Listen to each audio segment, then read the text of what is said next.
Yesterday, the ACT government confirmed it would reform the public service structure.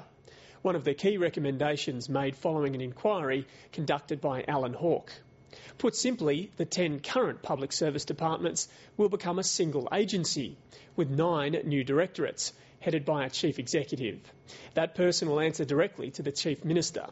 In the wash-up, 2 public service bosses miss out on top jobs, and they're the respective heads of the Land Development Agency and of ACPLA, the ACT Planning and Land Authority. So do the moves confirm what many have believed, that planning in Canberra has been on the nose? I was joined earlier today by the Chief Minister, Jon Stanhope. Chief Minister, these are major reforms that are in process.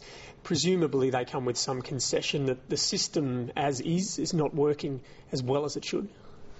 Well, that was at the heart of the recommendation that Dr Hawke made, that it wasn't working optimally. It wasn't working to deliver the government's priorities, most particularly in relation to issues around planning, land supply, and he did point to some other areas, but there was a real focus on planning, land supply and the need to do it better. 10 years ago, you had a vision for an effective independent planning authority. I mean, over the years, we've had gradual layers of bureaucracy added to that. Now it's described as a mess, as a bureaucratic maze. How is that going to change? Well, I wouldn't describe it in those terms, but certainly it's very independent. At the heart of the recommendation that Dr Hawke makes essentially is that perhaps it needs to be a little less independent, that there needs to be a more direct line of responsibility and transparency, most particularly for planning around policy.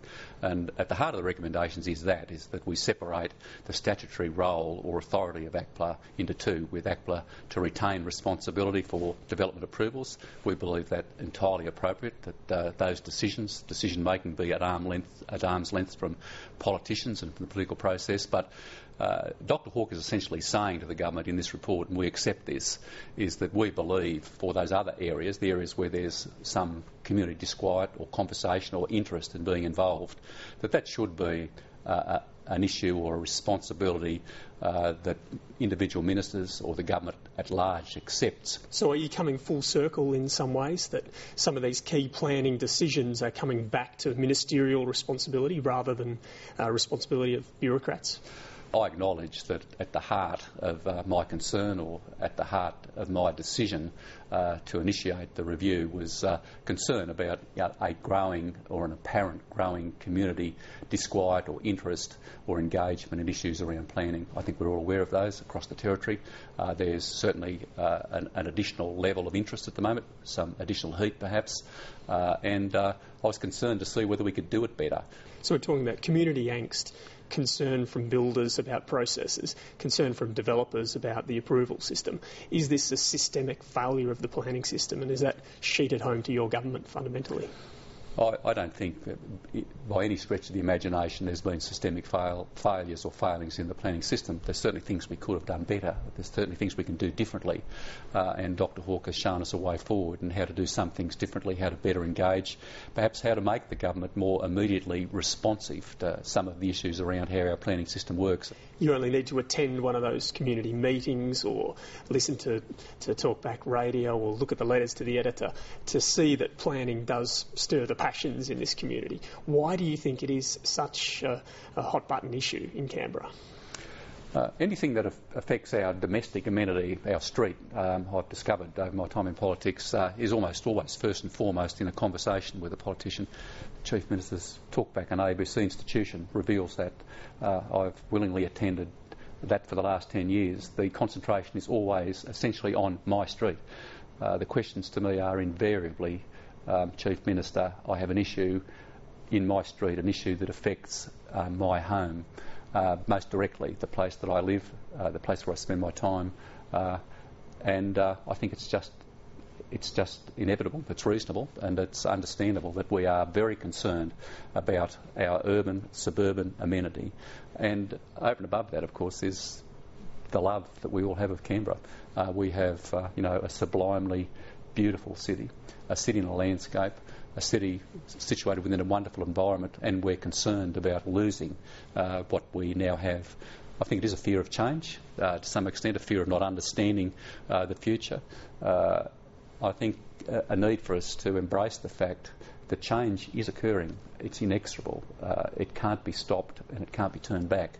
How does a government find a balance with those planning issues? We all recognise the need for more housing. We don't want to sprawl at the edges of our suburbs, so greater urban density is needed, yet we want to retain this garden city concept. How do you find a balance? Well, we can find a balance. I think as we can find a balance, I think, through understanding. It's always hard. Everything is about balance. Everything's about agreeing perhaps to disagree on some issues, agreeing where we can and proceeding as best we can. It is about a conversation. It's about understanding. It's about listening. It is about all those things. But it's about accepting as a community a vision for the future. And I don't think we've quite got there yet, but our population is growing rapidly. That's the other challenge we have now is the last 5 years have been quite dramatically different than the 10 years prior to that, is that our population growth has for the last 5 years, for the first time in 20 years, matched the national rate of growth. That's meant that our population and our city has expanded at a level and a degree that most of us don't remember. 6,000 people became Canberrans over this last year. Canberrans are very protective of their city. You just need to look at the reactions to the ASIO building, and now we've got a lot of community response to proposed war memorials at the base of Anzac Parade. That sort of project, how do you feel about something like that? Well, I sometimes wonder I'm perhaps a little out of step on some of these things, but I also do wonder about the broader view, the notion of the silent majority in relation to a whole range of community issues. I have to say the new ASIO building doesn't offend me, does not offend my sensibilities. I believe it to be quite a nice building. I believe it over time will come to be an adornment. As a Canberran, you look at that and you feel proud, you feel happy? I am relaxed about the ASIO building. I am relaxed. I must say I haven't engaged and don't quite understand some of the angst that's been generated in relation to it. It's a challenge again. It was a bare piece of land. It was always going to be built on. It's large. It's quite imposing. Certainly the ASIO building is not a building of the stature of those within the Parliamentary Triangle, the National Library or the High Court. Could probably match it with Questacon. But I simply don't have that depth of objection to the ASIO building. I think, indeed, when it's finished with its glass front, its sort of semicircular presentation to the lake, and the fact that it doesn't really, from across the lake, present above the trees, it simply doesn't cause me the concern that it causes others. What about down the road and the proposed new war memorials? Again, they certainly are very stark. They are large. They are imposing. But once again, I don't philosophically have the objection, and I don't feel the strength of the objection that's being expressed by Dr. Stanley and others in relation to the war memorials. I believe again that I would be more than happy for them to be contested through an appropriate planning process. But in context of what it is that the proponents are seeking to achieve, a perhaps greater recognition or acknowledgement of the contributions and the price paid by servicemen seeking to defend the interests of Australia.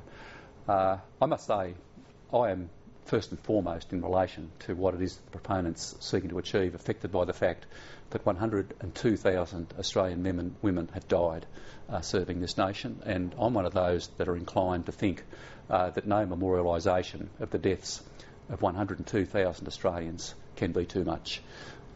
That's where I come from in this debate. Is this particularly personal to you, that issue? I am affected always and think often about those 102,000 Australian men and women that have died, that didn't have a life, that didn't get to grow up with their children, that didn't enjoy the things that I've enjoyed in my life. I think often of those 19 and 20-year-old men at Gallipoli and on the Western Front that didn't get to marry, that never had children, that never pursued a career. And I have to say, I'm inclined to support whatever memorial we can divine to those 102,000 Australians. In terms of Canberra's evolution, in terms of Canberra's future, do you think at some point we have to cast off the shackles of the Griffin legacy? Do we need to move on to a different model, a different version of Canberra? The Griffin design and legacy underpins everything we do here in the ACT. I think it remains and will always be fundamentally important. It's the cornerstone.